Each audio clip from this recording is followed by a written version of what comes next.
오늘 말씀 제목은 새로운 출발을 위하여입니다.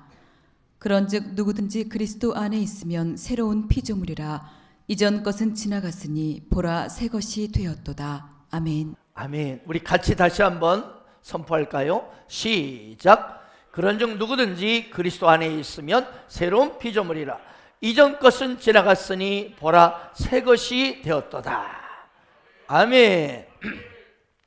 우리는 지금 2021년이라는 한 해의 여울목에서 이제 마지막 송년 예배를 드리고 있습니다. 이제 다사다난했던 2021년도의 태양도 서서히 기울어져 가고 있습니다. 사랑하는 여러분, 올 한 해 동안 어떠셨습니까? 그래, 살만하셨나요?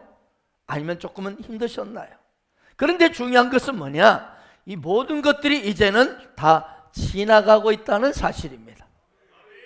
그래서 여러분, 곰곰이 생각해 보면, 곰이 두 마리가 이렇게 왔다 갔다 하면서 생각해 봅시다. 우리에게 이 시간의 단위가 있다는 것이 얼마나 감사한 일인지 몰라요. 자, 어제가 있고 오늘 있고 또 내일이 온다는 것. 아멘. 그렇습니다.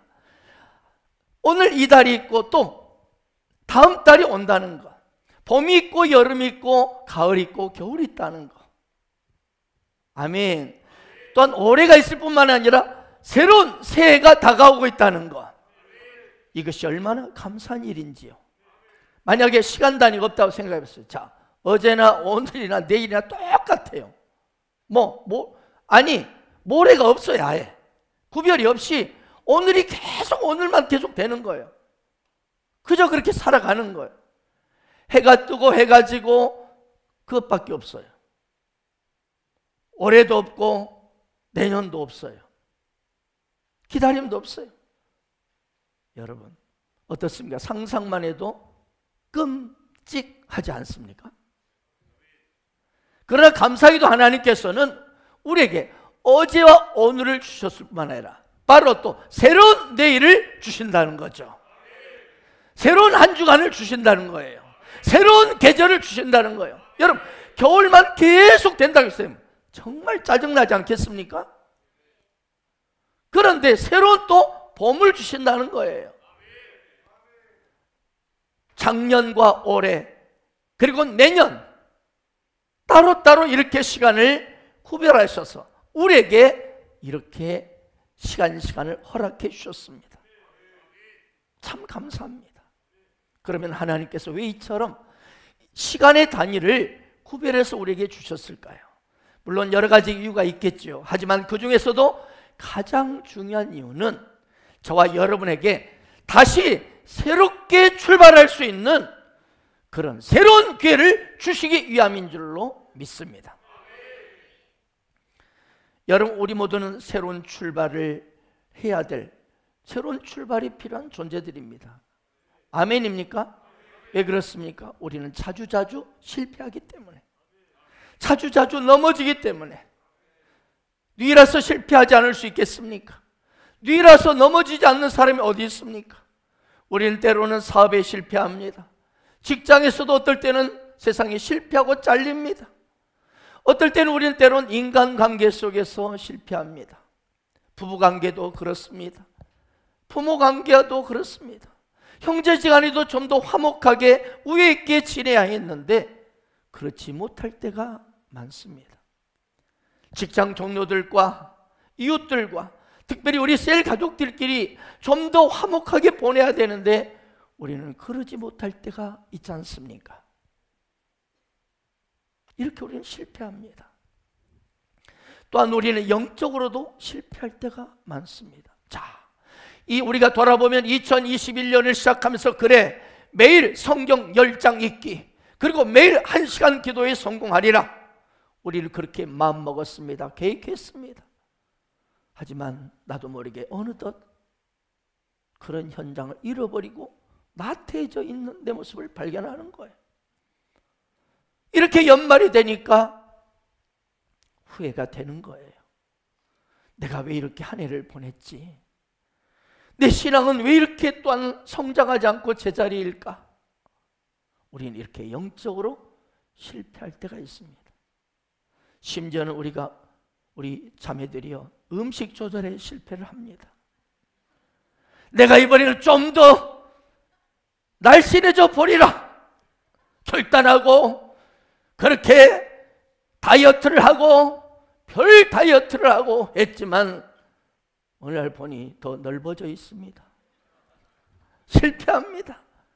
운동에 실패합니다. 저 역시도 연초에 그래, 이제 더 이상 숨쉬기 운동은 그만하고 이제는 나도 탁구도 쳐서 일주일에 한 번 이상은 내가 좀 쳐서 운동하면서 내 몸 좀 돌보자. 그런데 작심 3일이 아니라 작심 하루인 것입니다. 여러분 중에서도 뭐 수영장, 헬스클럽, 필라테스 뭐 그냥 기분 좋게 학원을 3개월을 딱 끊어요. 또 조금 디시해 준다니까 해버리라. 그런데 보니 보름도 못 채우고 끝났어요. 그런 분은 없으십니까? 그래, 우리 모두는 이처럼 실패하는 존재입니다. 그 누구도 완벽하지 않아요. 그래서 하나님이 우리에게 시간의 단위를 주셨다는 거죠. 왜? 새로운 시간을 주시면서 구별해 주시면서 이제 네가 오늘 이렇게 했으니 내일은 이렇게 해봐라. 올해는 네가 이처럼 조금 실패했지만 내년에는 새롭게 한번 해보아라. 아멘. 그렇습니다. 새로운 이 시간 단위를 주신 이유는 단 하나입니다. 사랑하는 자녀, 사랑하는 아들아, 사랑하는 딸아, 새롭게 한번 출발해 보라. 과거를 다 청산해버리고 2021년에 이 실패들을 다 묻어버리고 하나님 앞에 다 정리하고 다가올 2022년 새해를 희망찬 10년 가운데 맞이하라고 하나님은 새해를 우리에게 주신 줄 믿습니다. 그렇다면 우리가 새해를, 새로운 인생을 어떻게 출발할 수 있을까요? 어떻게 우리는 정말 다시 새로운 다가오는 이 2022년을 희망 가운데 출발할 수 있을까요? 오늘 저는 말씀을 의거해서 우리의 삶을 새롭게 출발할 수 있는 몇 가지 방법을 여러분에게 말씀드리고자 합니다. 이 말씀은 2021년도에 실패하지 않으신 분에게도 필요한 줄 믿습니다. 왜요? 당신은 올해는 실패하지 않았을지라도 언젠가는 실패할 경험을 할 수밖에 없는 존재이기 때문이지요. 우리가 실패해서 넘어졌을 때 우리는 어떻게 다시 일어나 새 출발할 수 있을까? 어떻게 다시 그 실패를 딛고 다시 재건하는 내 인생이 될 수 있을까? 어떻게 다시 출발할 수 있을까? 오늘 우리는 하나님 말씀 앞에 귀를 기울여 보기를 원합니다. 첫째로, 자, 오늘 말씀 제목은 새로운 출발입니다.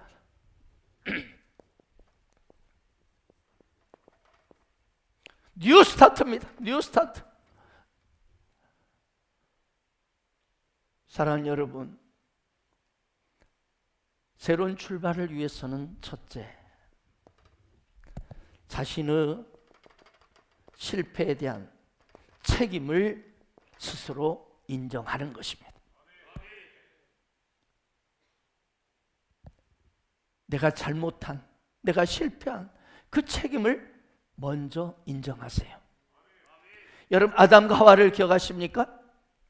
그들이 범죄한 후에 하나님께서 에덴 동산에 찾아오셔서 무화과 나무 뒤에 숨어서 떨고 있는 남자 이 아담에게 물었습니다.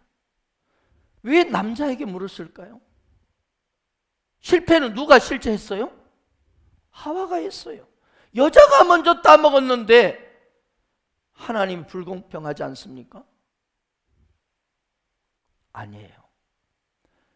에덴 동산의 리더십을 누구에게 줬기 때문에? 아담에게 주었기 때문에, 남편에게 주었기 때문에 하나님 리더십의 원칙에 따라 먼저 물으신 거예요. 우리 남편 여러분 잘 들으십시오. 그래서 하나님은 아담에게 와서 내가 어찌하여 내가 따먹지 말라고 한 선악과를 따먹었느냐. 이때 아담이 이렇게 대답했다면 얼마나 좋았을까요? 하나님, 제 책임입니다. 제가 잘못했습니다. 비록 아내가 따먹었지만 이 에덴 동산 리더십을 저에게 맡기셨는데 제가 그 리더십으로서 책임을 잘못 졌습니다. 하나님, 저를 용서해 주십시오. 이랬더라면 인류 역사는 바뀌었을 것입니다. 그런데 아담이 어떻게 대답했나요? 하나님이 내게 주셔서 그 여자, 하나님이 내게 주셔서 함께 살게 된 그 여자가 내게 주므로 내가 먹었나이다. 누구에게 책임을 전가해요? 하나님이 이 여자 안 줬으면 내가 이러지 않았을 거 아니에요. 또 이 여자가 나에게 먹으라 안 했으면 따먹지 않고 너 먹으라 하냐 내가 안 했을 거예요. 하와에게 책임을 뒤집었습니다. 그래서 하나님께서 하와에게 다시 물었습니다. 그래 하와야, 너는 왜 선악과를 따먹었느냐? 하와도 이렇게 말하는 거예요. 하나님이 만들어서 이 에덴 동산에 옆에 친구로 둔 뱀이란 놈이 나를 유혹했잖아요. 동일하게 하나님이 뱀을 안 만들었으면 내가 이렇게 유혹 안 당했을 거라는 거예요. 하나님 책임, 뱀 책임. 책임을 뒤집어 씌웠어요. 결국 이게 뭡니까? 내 책임이 아니라는 거예요. 당신이 하와를 만들어 놓고 뱀을 만들어 놓고 하와를 내게 주지 않았더라면, 뱀을 우리에게 만들어서 우리 옆에 두지 않았더라면 이런 일 없었을 거예요. 책임을 떠넘겼어요. 여러분, 이때 이후로 우리 인간은요, 근본부터 자기 잘못을 인정하는 게 없어요. 자기 실패를 다른 사람의 탓으로 떠넘기는데 우리가 근본적인 그 부패한 본성이 우리 안에 자리 잡고 있게 된 거예요. 나도 모르게 마누라 때문이다, 부모 때문이다, 친구 때문이다, 책임 떠넘기는 것이 우리 인간의 이 타락한 본성의 모습이라는 거예요. 보세요, 우리도 코로나를 탓하고 또 누구 때문에 내가 이렇게 격리됐냐고 탓해요. 정치를 탓하고 이놈의 경제가 문제라고, 부모를 내가 잘못 만나서 이렇다고, 내 이 운명이 팔자가 이렇다고, 다 내 잘못이 아니라는 거예요. 이것이 우리 인간의 부편 본성이에요. 그러나 여러분, 성경은 뭐라고 말씀하나요? 잠언 28장 13절에 이렇게 말씀합니다. 자기의 죄를 숨기는 자는 형통하지 못하나 죄를 자백하고 버리는 자는 불쌍히 여김을 받으리라. 하나님 말씀하십니다. 당신 내가 정말 새롭게 출발하기를 원하느냐? 2022년을 과거와 같지 않은 새로운 뉴 스타트, 희망찬 새로 출발하기를 원하느냐? 그렇다면 2021년 가운데 저지른 너의 실패, 너의 넘어짐, 너의 잘못을 인정하라고 말씀합니다. 그것이 너의 책임이라고 인정하라고 말씀하는 거예요. 그렇습니다. 새로운 시작은요, 새로운 뉴 스타트는요, 내 자신의 잘못을 먼저 인정하는 데부터 시작된다는 거예요. 인정하라.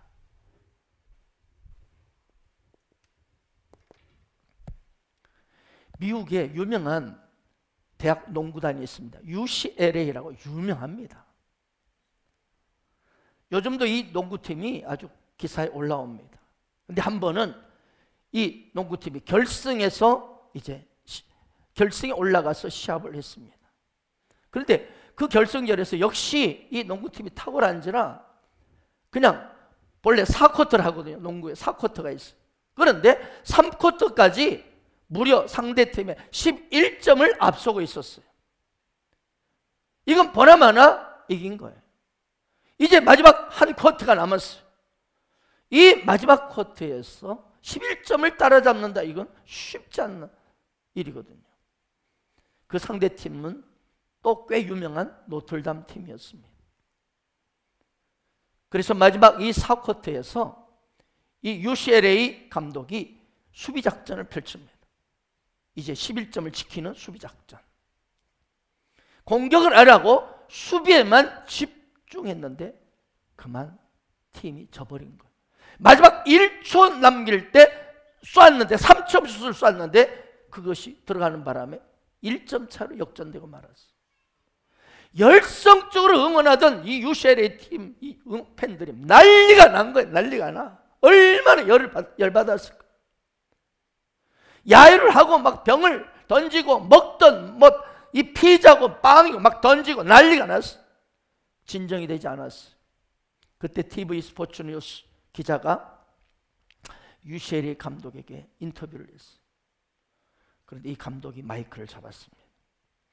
막 흥분하고 막 난리가 난 팬들 앞에서, 그리고 카메라 앞에서 이렇게 인터뷰했어요.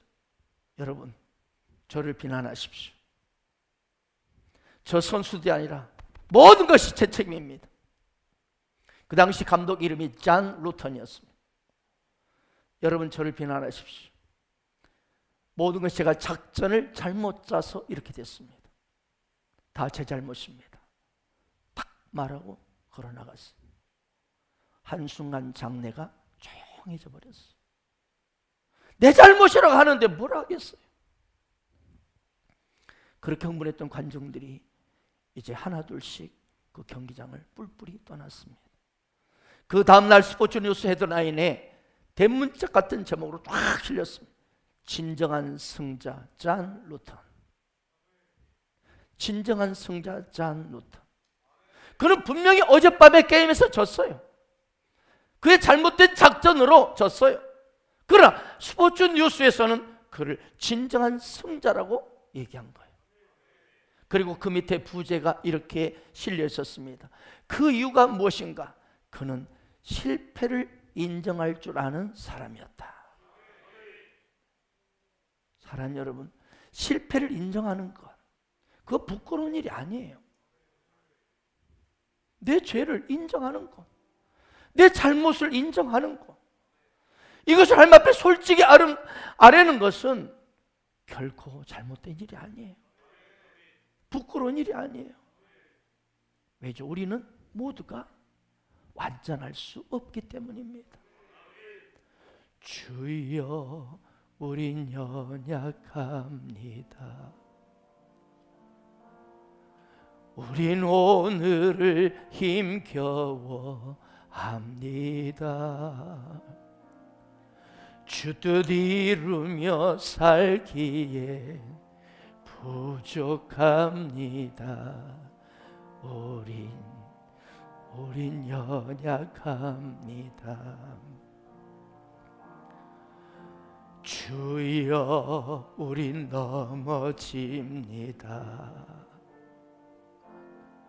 오늘 하루 또 실수합니다. 주의 긍휼을 구하는 죄인입니다. 우린 주만 바라봅니다.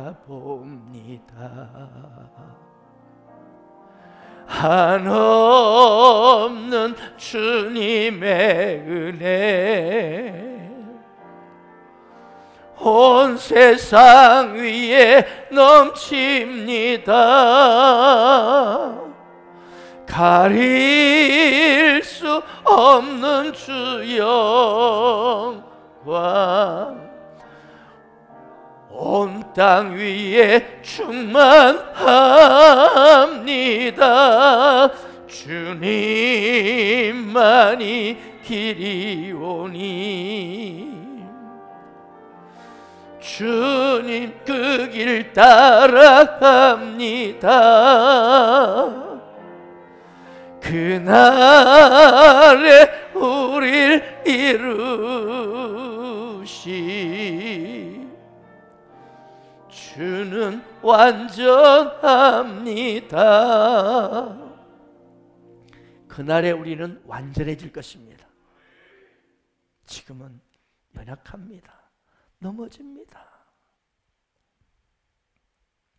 겉으로는 우리가 멀쩡할 수 있어요. 그러나 어떻습니까? 우리 속을 들여다보면 우리는 다 실패한 자들입니다. 넘어진 자들이지 않습니까? 죄를 짓는 자이지 않습니까? 동의하십니까? 불완전한 자들이에요. 그렇다면 하나님은 이런 연약한 우리에게 뭘 원하실까요? 너희가 다시 출발하기를 원한다면, 새로운 출발을 원한다면 네가 책임질 부분을 인정해라. 네 잘못을 그냥 인정하라. 남에게 떠넘기지 말라. 자꾸 누가 이랬기 때문에 말라. 손가락을 다른 사람에게 돌리지 말라고 하시는 거예요. 2022년 새해가 우리 눈앞에 다가오고 있습니다. 새롭게 출발하기를 원하십니까? 그렇다면 먼저 실패에 대한 책임을 인정하시길 바랍니다. 두 번째, 뉴 스타트. 새로운 출발을 위해서는 후회를 그치고 회개에 이르시기 바랍니다.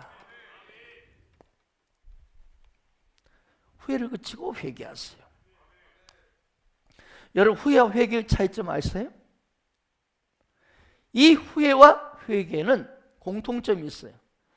후회나 회개나 똑같이 고통스럽고 슬프다는 거예요.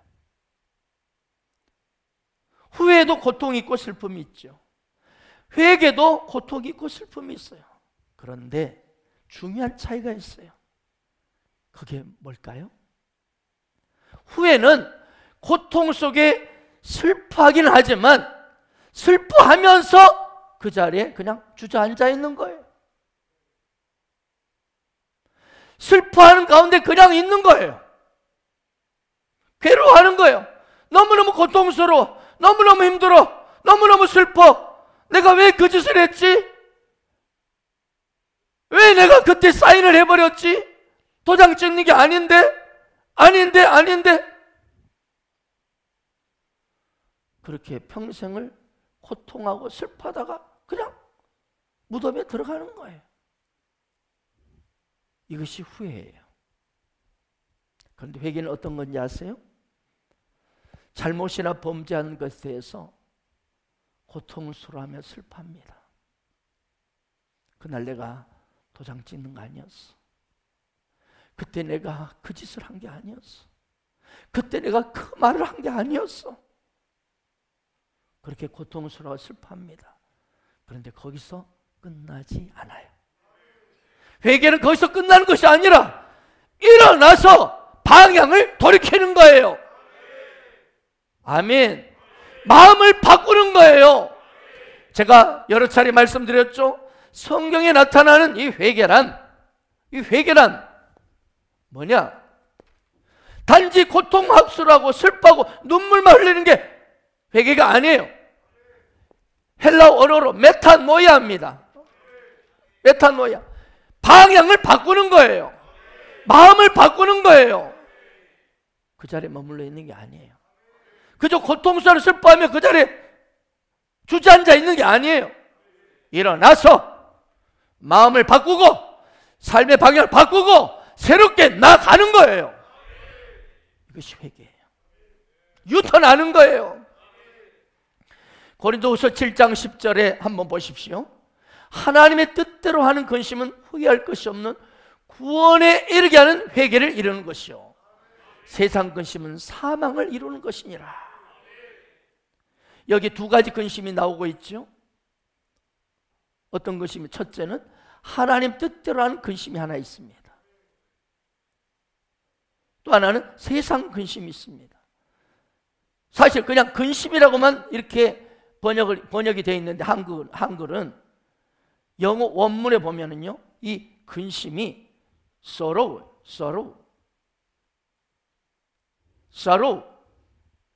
슬픔이란 뜻이에요. 슬픔. 우리 인생 가운데는 두 가지 슬픔이 있다는 거예요. 겉으로 보기 똑같이 슬픔이지만, 모두가 슬퍼하고 있지만 내면에 보면 다른 슬픔을 가지고 있다는 거예요. 하나는 어떤 슬픔? 하나님의 뜻대로 하는 그 마음의 슬픔을 가지고 있다는 거예요. 하나님의 뜻대로 슬퍼하는 사람이 있고, 또 하나는 세상적으로 그냥 고통하고 괴로워하는 사람이, 슬퍼하는 사람이 있다는 거예요. 그런데 그 결과는 놀랍죠. 오늘 보니까 똑같이 슬퍼하는데 결과는 확 달라. 하나님 뜻대로 하는 근심은 뭐예요? 구원에 이른다는 거예요. 구원에 이르는 회개가 터져나온다는 거예요. 그러면 뭐예요? 인생이 변화가 일어나는 거예요. 신앙이 새롭게 성장하는 거예요. 이 사람이 회개한 사람이에요. 그러나 세상적인 근심을 하는 사람은 결국 뭐예요? 사망으로 끝나. 죽음으로 끝나요. 여러분, IMF 때 우리 청년 좀 잘 기억 안 나죠? IMF 때가 시대가 있었습니다. 엄청난 경제 아주 우리 대한민국이 세계적으로 공황이었죠. 경제적으로 많은 사람이 부도가 났습니다. 다 실패한 사람이 수두룩했습니다. 그러면 우리 크리스천은 예수 믿는다고 뭐 부도 안 났습니까? 부도 났어요. 그런데 비극이, 진짜 비극이 뭐예요? IMF 때 사업이 부도난 것은 진짜 비극이 아니고, 그 실패가 문제가 아니었고, 그 근심으로, 실패로 비극으로 끝내버렸다는 사람들. 그러나 놀랍게도 그 실패를 통해서 변화된 사람이 있어요. 회개에 이르는 근심을 한 사람이 있어요. 어떤 집사님이 IMF를 겪은 후에 이런 간증을 하는 걸 제가 들었습니다. 제가 그때는 물질이 얼마나, 그때 내 재산 다 잃어버렸을 때 물질이 허망한가를 깨달았습니다. 제가 그렇게 뼈 빠지게 20여 년을 애를 쓰고 모은 아파트, 집들, 사업체가 하루아침에 날아가더라고요. 그때 저는 정말 이 땅에 내가 애쓰고 모은 돈이 얼마나 쉽게 허망한지를 깨달았습니다. 이제 더 이상 저는 일 중독에 빠지지 않습니다. 이제 더 이상 돈 따라가지 않습니다. 저는 하나님 향한 새로운 도전과 열정이 생겼습니다. 이렇게 간증하는 거예요. 어떤 장로님은 이렇게 얘기했습니다. 그때 IMF를 겪으면서 내 힘이 얼마나 미약한지, 나는 그 당시 내 힘으로 모든 걸 할 수 있다고 생각했습니다. 그래서 입술로는 하나님을 믿는다고 했지만 사실은 내 자신을 의지했다는 거죠. 그런데 일이 터지고서 보니까 자신이 형편없는 속믿음을 가지고 있음을 깨달았다는 거예요. 그래서 하나님 앞에 통곡하며 이렇게 회개했습니다. 하나님이요, 제가 얼마나 하나님 앞에 형편없는 믿음인지를 깨닫습니다. 입술로는 주여 했지만 마음으로는 나였습니다. 나요. 주여 나를 불쌍히 여겨주십시오. 이제는 어떤 일이 있다 할지라도, 앞으로 지금보다 더 큰 인생의 위기가 내게 온다 할지라도 오직 저는 하나님만을 바라보며 신뢰할 것입니다. 그때 그 사건으로 이 장로님이요,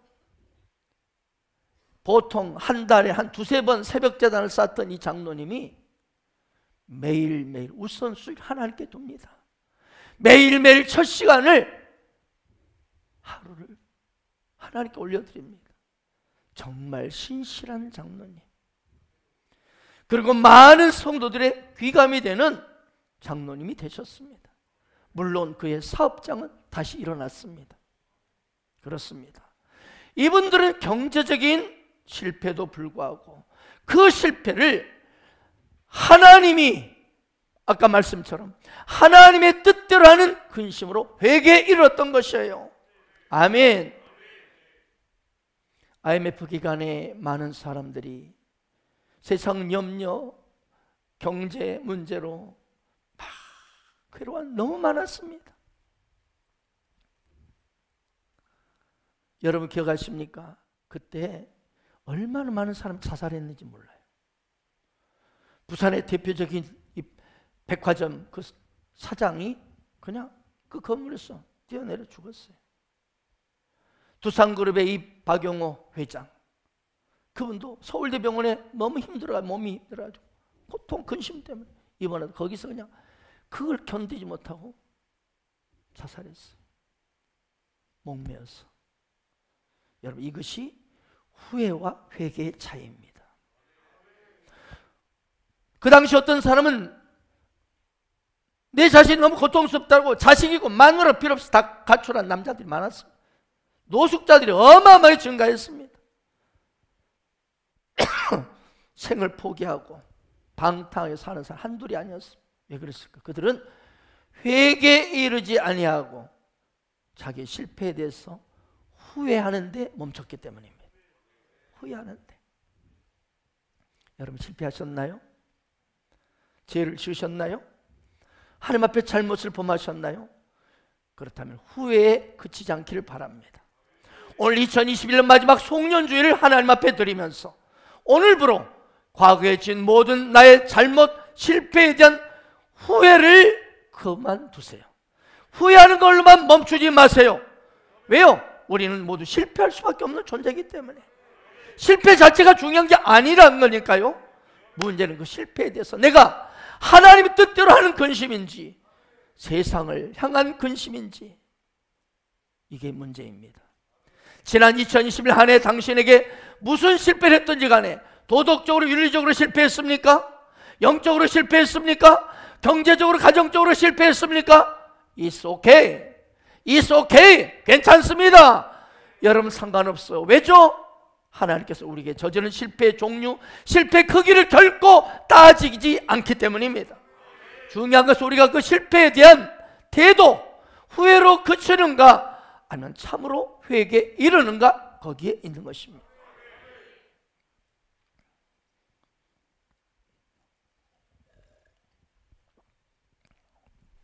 예수님의 제자, 동일한 제자들입니다. 가룟 유다와 베드로가 있습니다. 이 두 사람 똑같이 치명적인 실수를 했어요. 그런데 그 인생의 결과는요, 어떻습니까? 비교할 수 없이 달라졌잖아요. 한 사람은 목매어 자살했습니다. 그런데 한 사람은 예수님의 수제자가 되어서 놀랍게 이 세상을 변화시키는 강력한 리더십이 되었습니다. 두 사람의 차이는 바로 이거였습니다. 가룟 유다는 자신의 잘못을 여러분 인정했어요. 슬퍼했어요. 내가 잘못했다 하면서 은 30냥을 도로 대제사장에 막 돌려주려고 했잖아요. 후회하는데 그치고 말았어요.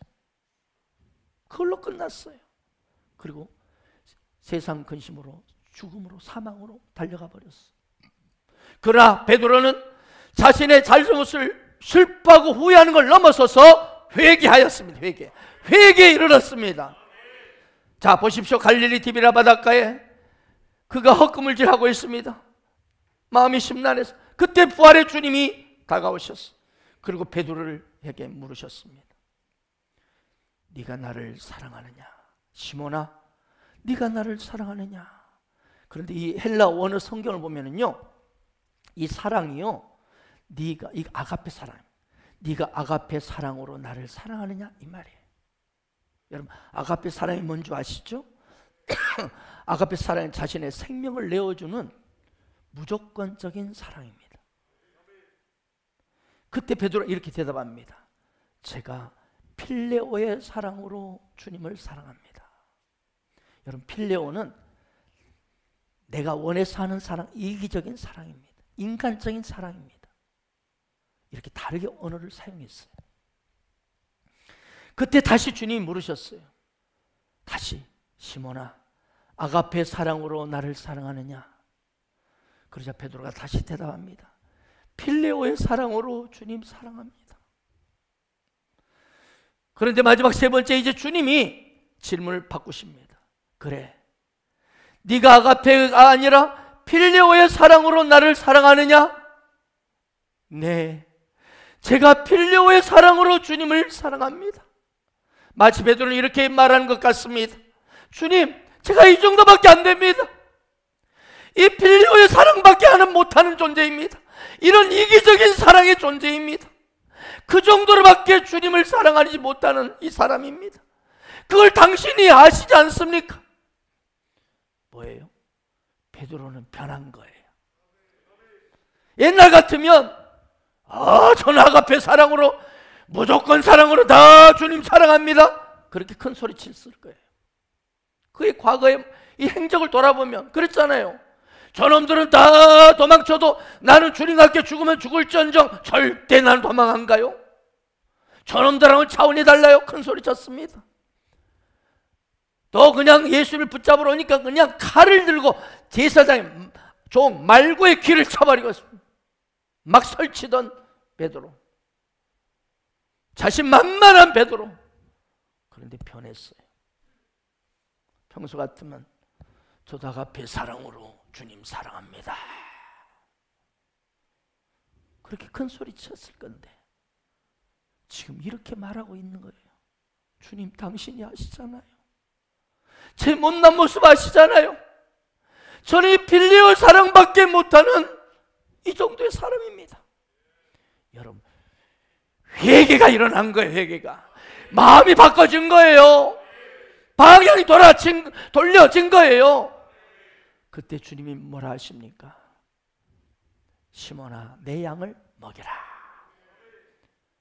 주님이 이 땅에 최초로 사명을 주는 장면이에요. 무슨 말이에요? 진짜 네가 회개했구나, 이 말은 네가 이제 사역자로 넌 됐다는 거예요. 너는 합격이라는 거예요. 여러분, 이것이 회개의 능력입니다. 유다, 베드로의 여러분 똑같이 실수했어요. 오늘날 믿음 생활하는 수많은 사람들이 저나 여러분이나 똑같이 실수하고 똑같이 범죄합니다. 그런데 그 마지막 인생이 하늘과 땅 차이로 벌어지는 사람들이 있습니다. 왜죠? 누구나 후회할 수 있어요. 그러나 후회는 우리를 변화시키잖아요. 그래서 후회하고 고통스러워하고 슬퍼하는 사람들, 후회로 그치는 사람들 다 세상으로 가버립니다. 세상으로 떠난 사람 얼마나 많습니까?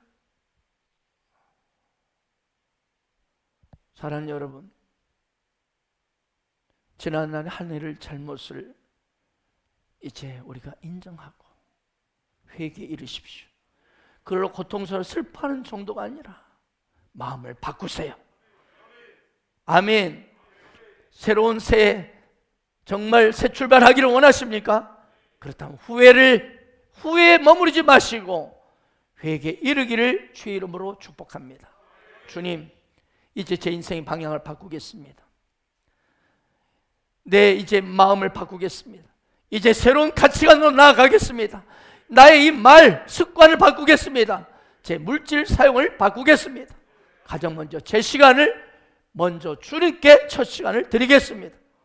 이렇게 결단하고 마음을 바꾸는 자, 회개하는 자에게 하나님께 놀랍게 2022년 새해를 희망으로 가득 채워줄 줄로 믿습니다. 우리가 어떻게 새롭게 인생을 출발할 수 있습니까? 실패에 대해서 먼저 책임을 인정하십시오. 그리고 둘째는 후회에 머무르지 말고 회개까지 이르러야 합니다. 그리고 마지막 세 번째, 하나님 주시는 방법이 있습니다. 세 번째는 예수 안에 거하라. 예수 안에 거하라. 자, 오늘 본 말씀 고린도후서 5장 17절, 우리 다 외우는 말씀이기도 하죠. 다시 한번 선포합시다. 시작. 그런즉 누구든지 그리스도 안에 있으면 새로운 피조물이라.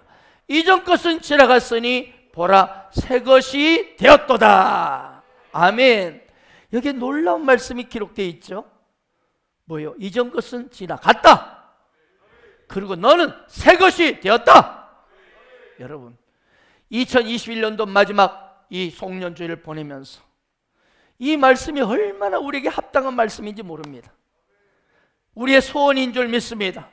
주님, 그렇습니다. 나 이전 것 다 잊어버리고 싶습니다. 나의 실수, 과거 다 묻어버리고 새롭게 내가 출발하고 싶습니다. 정말 그런 마음이시죠? 그런데 여기 그러기 위해서는 조건이 있어요. 누구든지 어디 안에 있으면? 그리스도 안에 있으면. In Christ. 그리스도 안에 있으면 여기 안, in, 안, 안.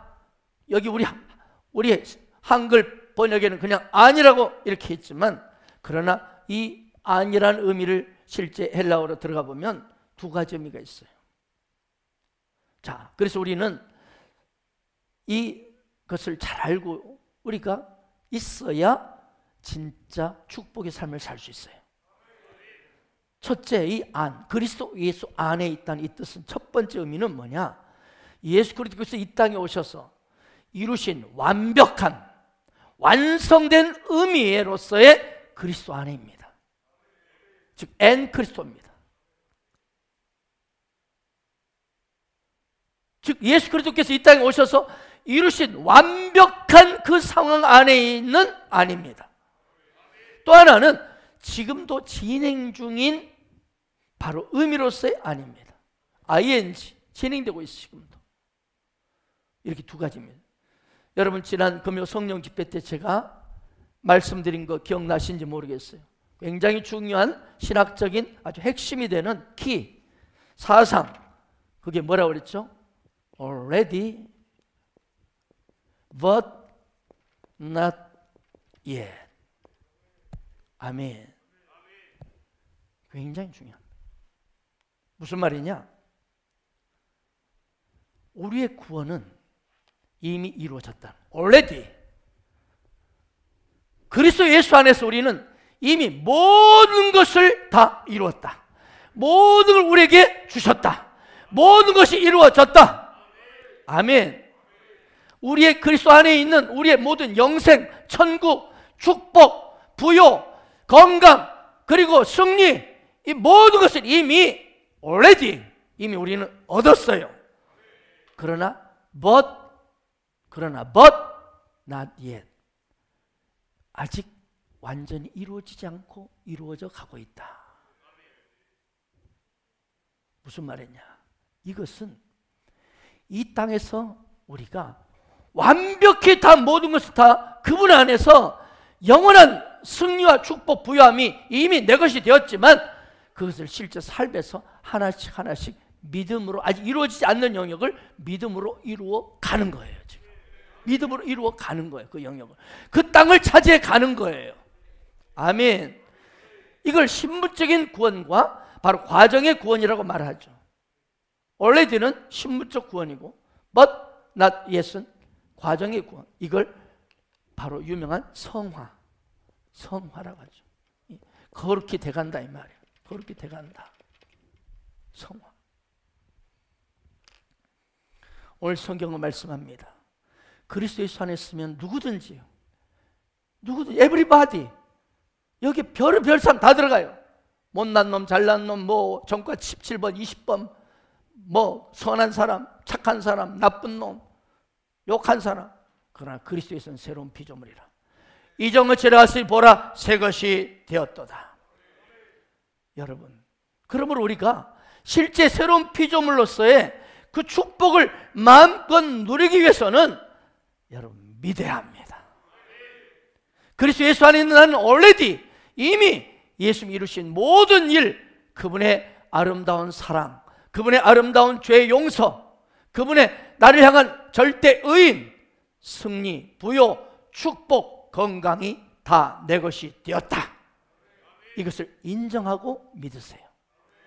주님이 십자가에 피 흘려 죽으심으로 말미암아 나는 모든 죄가 도말되었고 나는 영원한 의인이 되었습니다. 고백하는 순간, 그 순간 예수 그리스도를 나의 구주로 영접하는 순간 그리스도 예수 안으로 내가 이미 이사 간 거예요. 이미 내 모든 인생 전체가 옮겨간 거예요. 옮겨진 거예요. 그 예수 그리스도 안에 있는 영광과 축복이 다 이미 나도 그분 안에 있는 영광과 축복으로 내가 들어간 거예요. 그 안으로 내가 옮겨진 거예요. 그러나 여러분, 옮겨진 걸로 끝난 게 아니에요. 이사 간 걸로 끝난 게 아니에요.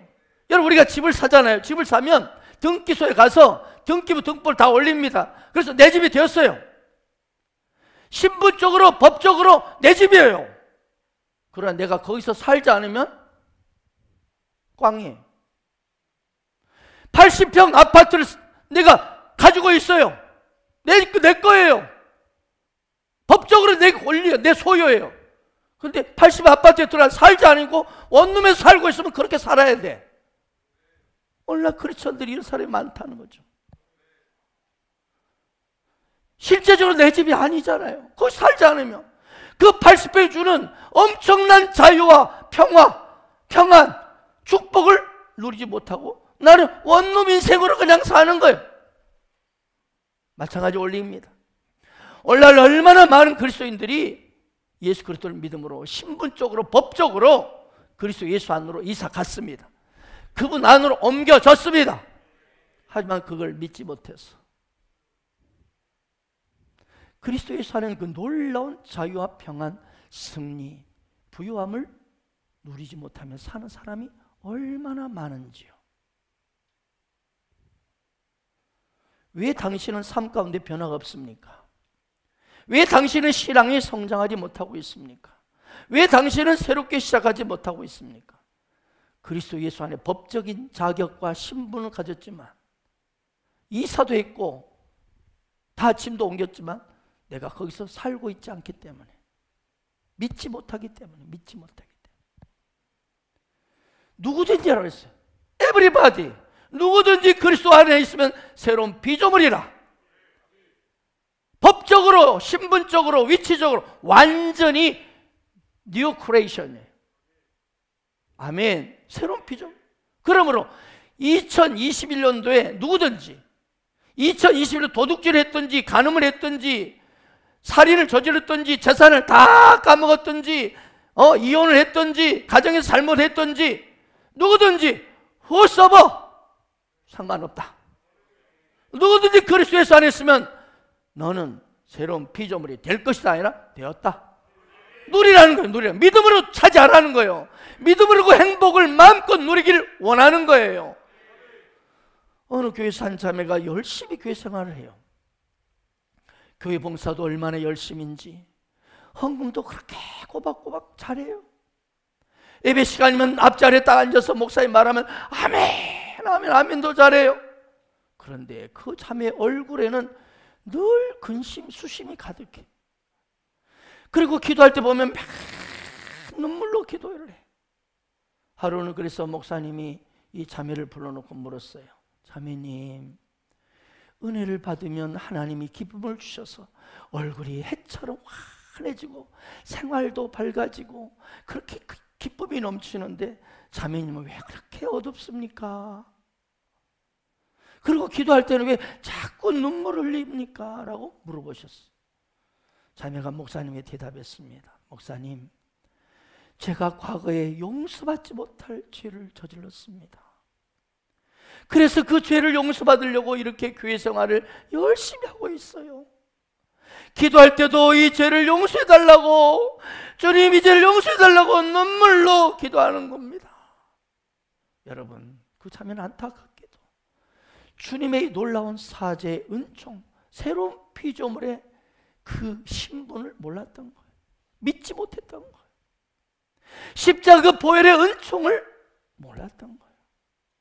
우리가 예수 그리스도를 믿고 나의 죄를 고백하고 그분을 예수 그리스도로 받아들이면 예수 그리스도의 보배로운 피가 할렐루야 우리를 폭포수처럼 계속 씻어주십니다. 범죄할 때마다 그냥 폭포수처럼 당신의 보혈을 씻겨나가게 하십니다. 이렇게 아름다운 의의 존재로 만들어 주셨는데 그 자매는 여전히 주님의 보혈의 능력을 몰랐던지 믿지 않았던지. 사도 바울 보세요. 과거에 그도 많은 죄악을 저질렀던 사람이지 않습니까? 디모데후서 1장 13절 보세요. 내가 전에는 비방자요 박해자요 폭행자였으나 도리어 긍휼을 입은 것은 내가 믿지 아니할 때 알지 못하고 행하였습니다. 믿지 아니할 때. 그는 과거에 진짜 예수쟁이들을 연판장 받아가지고 예수쟁이라고 말하고 저기 이름들을 다 연판장 받아가지고 공예로부터 받아가지고 수색해가지고 예수쟁이들이라면 잡아가지고 감옥에 쳐넣었던 사람. 스데반 집사가 돌에 맞아 죽을 때 거기서 박수치고 그 옷을 이렇게 책임졌던 사람이에요. 그런데 그는 주님을 만난 뒤에 자신이 죄인 중에 괴수라고 고백합니다. 이 말은 뭐요? 인정했어요. 아멘. 자신의 잘못 인정했어요. 그러나 회개하고 여러분 새로운 피조물임을 확신했던 거예요. 그러므로 사도 바울은 더 이상 과거 문제에 매이지 않았어요.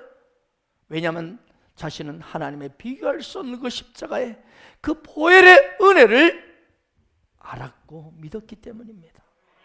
그는 오히려 자기가 비방자요 박해자요 폭행자였지만 보십시오, 도리어 나는 긍휼을 입었다.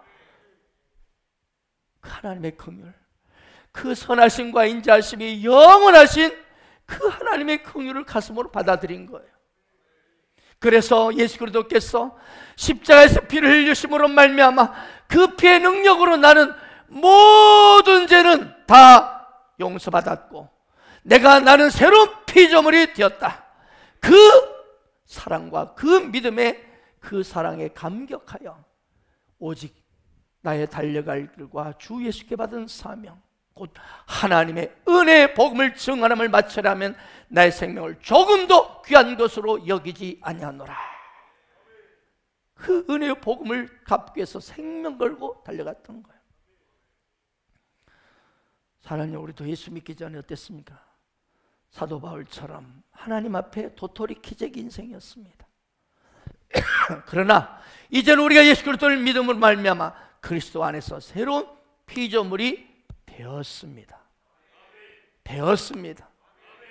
그리스도 예수 안에 새로운 피조물에 이전 걸 지나갔으니 우리는 새 것이 되리라가 아니라 되었습니다. 아멘. 미래가 아니에요. 네가 앞으로 새 것이 될 것이다가 아니에요. 법적으로 신분적으로 여러분은 새 것이 되었습니다. 이미 이루어졌습니다. 그걸 내가 믿음으로 반응해서 살아가는 거예요. 그렇습니다. 우리는 예수 그리스도를 믿음으로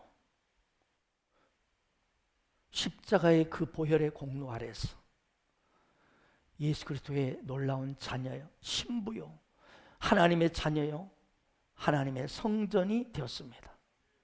과거 여러분이 2020년도 어떤 죄악을 저질렀든지 간에 하나님 앞에 자유하시기를 축복합니다.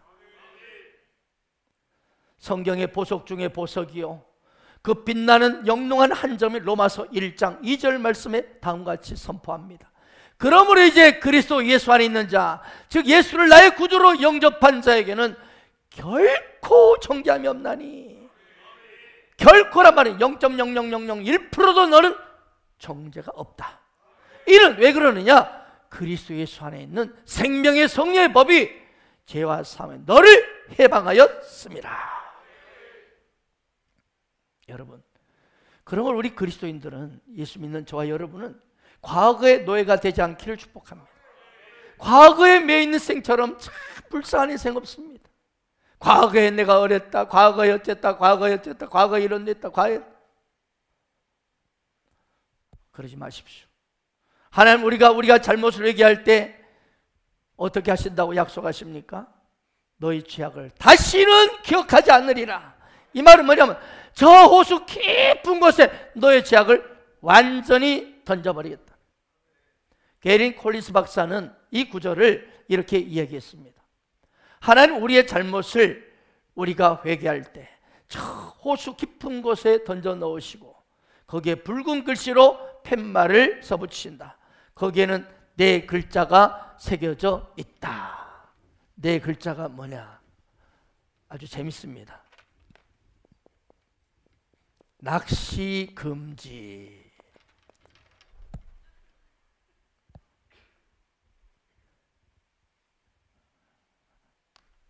네가 예수를 믿고 회개했으면 더 이상 너의 죄악을 다시 끄집어 가지고 오지 말라는 거야. 영원히 끝났다는 거예요. 아멘. 낚시 금지.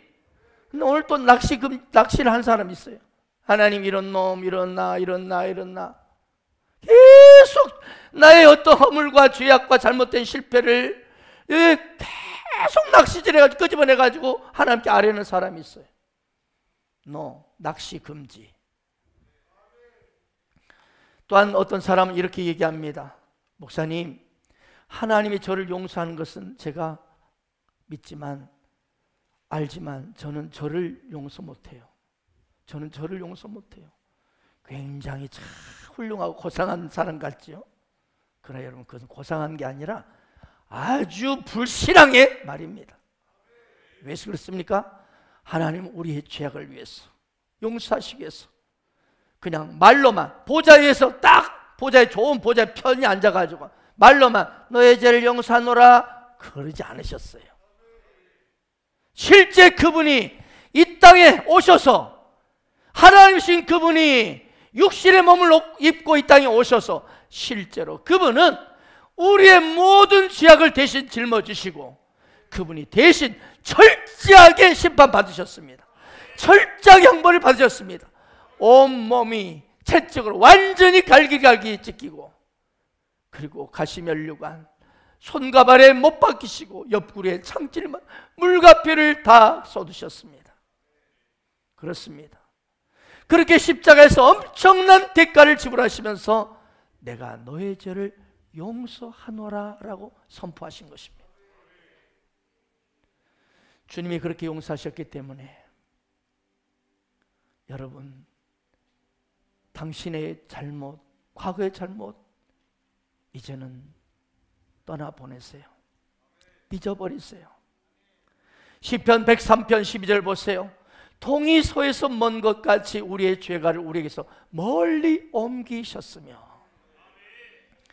히브리서 10장 17절입니다. 또 그들의 죄와 그들 대신에 여러분의 이름을 넣었어요. 그들의 죄와 그들의 불법을 내가 하나님이신 당신이 다시 기억하지 아니하리라.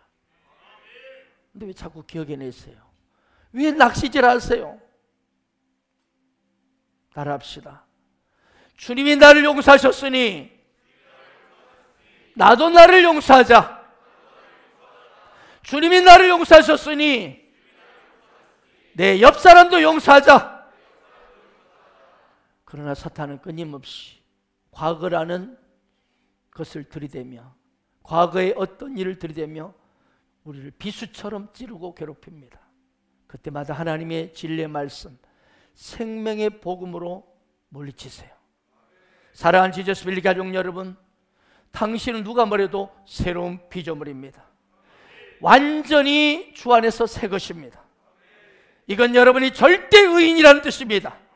절대 의인으로서, 절대 승리자로서 예수님이 가지고 있는 모든 권세와 능력과 축복을 당신이 위임받았다는 뜻입니다. 그러므로 이제 가벼운 마음으로, 설레는 마음으로, 가슴 벅찬 마음으로 2022년 새해를 맞이하시기를 축복합니다. 오늘 말씀을 다시 한번 가슴에 꼭 새기시고 밝아오는 새로운 2022년도를 멋지게 하나님의 영광과 축복을 매일매일 경험하는, 그런 새로운 기름 부심을 경험하는 그 현장으로 당당히 기쁨으로 나아가시를 축복합니다. 그 사랑이, 그 은혜가, 그리스도 예수 안에 있는 어마어마한 부요함이, 건강이, 그리고 놀라운 축복이 당시 새롭게 출발할 당신에게 넘칠 줄 믿습니다. 아멘.